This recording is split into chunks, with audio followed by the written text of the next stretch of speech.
नाज़रीन, पाकिस्तान इस वक्त बहुत सारे क्राइसिस में है। सबसे बड़ा क्राइसिस है इकोनॉमी का। पिछले 2 दहाइयों के अंदर बहुत सारे वज़ीर आज़म आए, बहुत सारे वज़ीर ख़जाना आए, बहुत सारे टेक्निकल लोग आए जिन्होंने बहुत सारी स्कीमें लेके आए, बहुत सारे प्रोग्राम्स लेके आए, but unfortunately no one was able to solve this. मसला क्या है? ऐसी बिजनेस की कौन सी एडवाइजरी है, ऐसे बिजनेस के कौन से लॉजिक्स हैं, ऐसी क्या गुड़ की बातें हैं जो हम मिस कर रहे हैं? इन सब चीज़ों के ऊपर डिस्कशन करेंगे। आज हमारे साथ है नवीद ख्वाजा साहब, जो कि एक मायानाज बिजनेस एडवाइज़र है, जिन्होंने दुनिया की बहुत बड़ी कंपनियों के अंदर काम किया, उनको एडवाइजरीज दी, जिसके अंदर General Electrics, eBay, Saudi Aramco, British Petroleum and you name it. Sir, thank you for the time, welcome to the show. Honour to be here. Pakistani हैं आप, बाहर की दुनिया में जाके लोगों को मशवरे देते हैं, उनके कारोबार को आप कामयाब बनाते हैं। पाकिस्तान के लिए क्या मशवरा है? हाँ पाकिस्तान के लिए मशवरा ये है कि वो मशवरा ले ले। Very well said. कई बार ये भी होता है कि जो अक्लमंद होता है उसकी बात लोग सुनते नहीं है। प्रॉब्लम कहाँ पे है आपकी नज़र में? हमने जो कल्चर डेवलप किया है ना ओवर द लास्ट 3-4 डेकेड्स, वो है शॉर्टकट का। और वो कल्चर हर चीज में घुस चुका है। लोगों के माइंडसेट में अब ये है कि किसी तरह शॉर्टकट, जो मैं रातों रात अमीर हो जाऊं, मैं रातों रात सक्सेस बन जाऊं। वो जो फिल्मी इंडियन फिल्मों का बड़ा इम्पैक्ट है। आप फिल्में देख के समझते हैं कि उन्होंने रातों रात सक्सेस कर ली, मैं भी कर लूंगा। उनको पीछे हार्ड वर्क और consistent hard work over a longer period of time की अंडरस्टैंडिंग नहीं है, और फिर मेथड्स यानी कि मेथडोलॉजी और फ्रेमवर्क की अंडरस्टैंडिंग नहीं है कि कोई भी काम बगैर मेथडोलॉजी और फ्रेमवर्क के होगा तो सस्टेन नहीं कर सकेगा। It's chaos. नवीद साहब, आपने बड़ी बड़ी कंपनियों को एडवाइजरी दी, उनके बिजनेसेस इस वक्त बूम में है। अब मत से कि वो फॉर्च्यून 500 के अंदर टॉप के ऊपर ये कंपनीज है। पाकिस्तान के अंदर यहाँ का जो बिजनेसमैन है उसको आप क्या एडवाइसेस देंगे कि उनकी जो कंपनीज हैं वो भी ग्रो अप करें? हमारी गवर्नमेंट को आप क्या एडवाइसेस देंगे हमारे इस प्लेटफॉर्म से कि वो भी अपने बिजनेसेस को ग्रूम कर सके, वो भी हमारी इकोनॉमी को उठा सके? You start from the basic. ठीक है।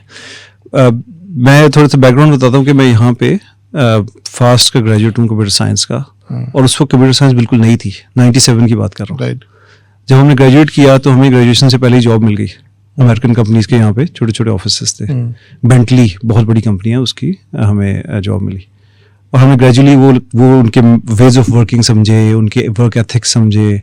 और हार्ड वर्किंग तो हम थे और हम हैं अल्हम्दुलिल्लाह। पाकिस्तानी टैलेंटेड हार्ड वर्किंग बहुत टॉप का प्रोफेशनल होता है।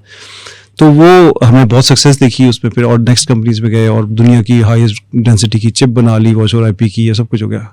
फिर हुआ 9/11। उस वक्त हमारी प्रोडक्ट लॉन्च थी। हम एक्चुअली मैरियट में एक बहुत बड़ी इवेंट हमने अरेंज किया हुआ था और हम सफ़ी कुरैशी साहब आए हुए थे अमेरिका से। सेलिब्रेशन के डिनर में पता लगा कि 9/11 हो गया। राइट।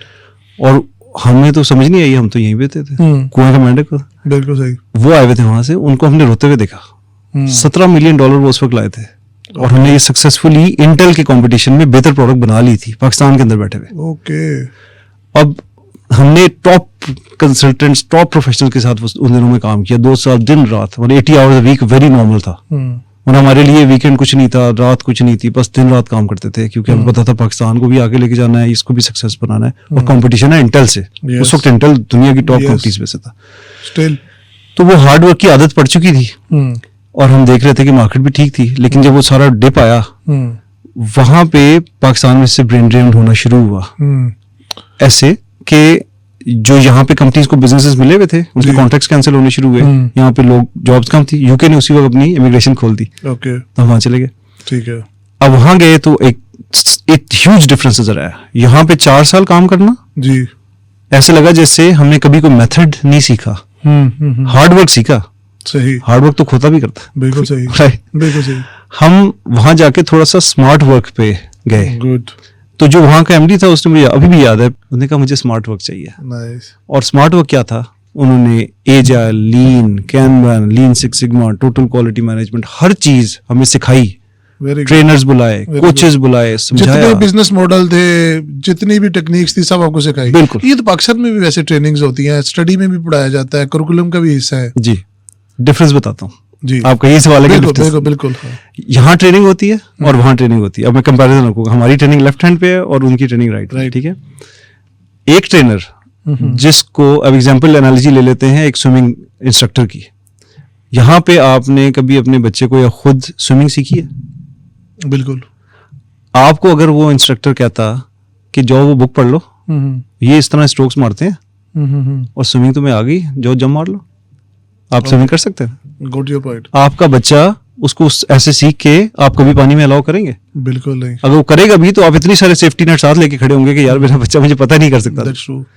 पाकिस्तान में ट्रेनिंग ऐसी होती है क्योंकि वो जो ट्रेनर है उसमें खुद पानी में कभी नहीं उतरा। Zero practicality. सिर्फ थ्योरी पढ़ के ट्रेनर बन जाना बहुत आसान है। बिजनेस ट्रांसफॉर्मेशन का डेकेड्स का एक्सपीरियंस चाहिए होता है to be a good trainer. जो अमेरिका से हमें ट्रेनर आए थे इंग्लैंड में ट्रेनिंग कराने, उस वक्त हमें नई मेथोडोलॉजी सिखा रहे थे, ये 2004 की बात।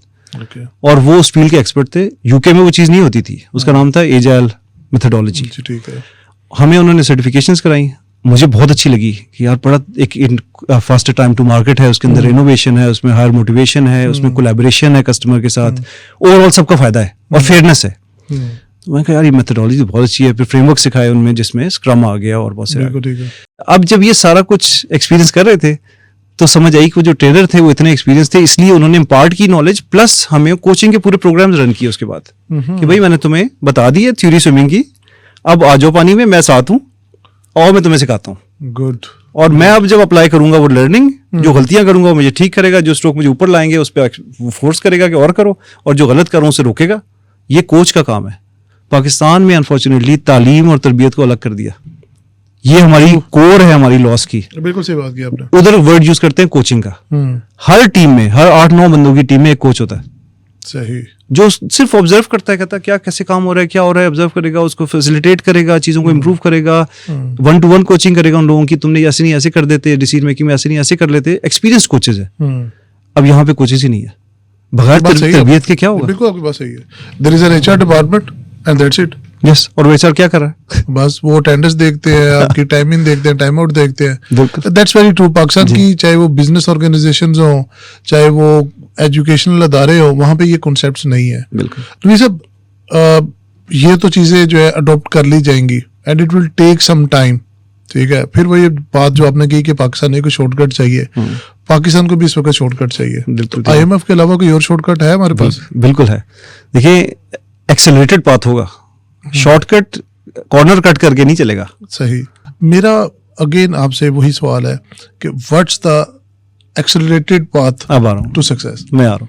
वो जो मैंने कहा ना 10 साल को 200 घंटे में कवर हो सकता है, वो 200 घंटे एक्सटेंसिव लर्निंग है, तो 200 घंटे लीनियर नहीं हो सकते। सही। वो रोज के 4-4 घंटे करके अब 200 पे डिवाइड कर लें, उतने टाइम में हम 10 साल का करिकुलम कवर कर सकते हैं मैट्रिक का या GCSE का। अब आ जाए इधर। हमारी इंडस्ट्री में मेथोडोलॉजी भी क्योंकि फोकस नहीं है, क्योटिक वर्क की आदत है, तो हम अगर ट्रेडिशनल वे से चलेंगे तो वो तो उनको कम से कम 1.5 साल लगता है ट्रांसफॉर्मेशन में। अच्छा। हमारे पास 1.5 साल नहीं है कि हम 1.5 साल तक लोगों पे इन्वेस्ट करें, ट्रेनिंग करें, कोचिंग करें, कंसल्टिंग करें, मेंटरिंग करें, कर आके वो लाएं, हाँ जी अब आप एजाइल अच्छे हैं, अब मेथोडोलॉजी आ गई, फ्रेमवर्क की, चलो जी करो। ये नहीं हो सकता। सही कह रहे हैं। राइट।